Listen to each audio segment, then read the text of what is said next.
Hi there, you've made it to week 2.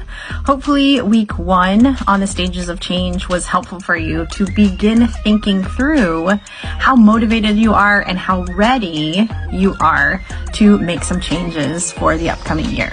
So this week we'll be talking about the 4 habit tendencies or habit forming tendencies. You can think about it as kind of like your personality type for the way that you form habits or don't. So this is important because about 40% of our behavior every day is just stuff that we repeat unconsciously based on our habits, right? So if you can change your habits, essentially you can absolutely change your life. And there's not one of those one size fits all when it comes to habit formation. So this will also help you strategize for the particular habit personality that you have. So these tendencies tend to shape every aspect of our behavior. So understanding it helps you make better decisions, meet deadlines, suffer less stress and burnout, and engage more effectively in your goals. And what I've found is not only do they explain why we act or why we don't act, but they tend to reduce guilt and shame.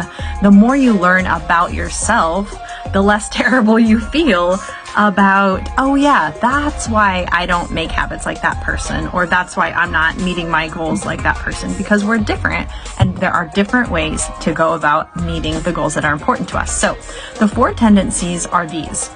The first one is an upholder.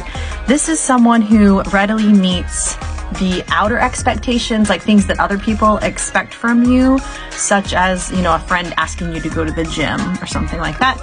And an upholder readily meets inner expectations, which are things that you expect from yourself, like making a New Year's resolution. The second type is called a questioner, and just by the name, you might be able to readily infer that this person meets their inner expectations, but whenever you're engaging with them, they might be someone who asks why a lot.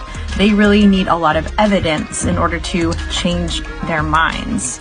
Now, whenever I was working with military special operations and I gave them this habit tendencies quiz, the majority of operators tended to be questioners. And that was really important as a psychologist and the providers I stood alongside, like dietitians and strength and conditioning coaches, because we were able to better strategize our approaches to them to help them make the changes we knew were going to keep them operating at a higher level for as long as possible.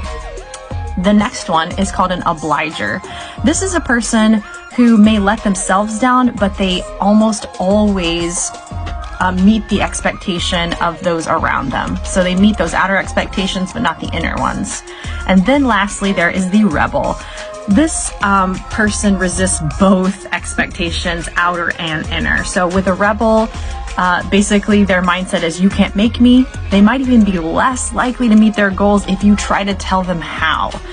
So I'm going to leave a link for the quiz. I want you to take the quiz. Once you get your results, take a little snapshot, put it in the comments, and I will continue to provide you with strategies and information to help you meet your goals based on what your habit forming type is. Until next week, see you then.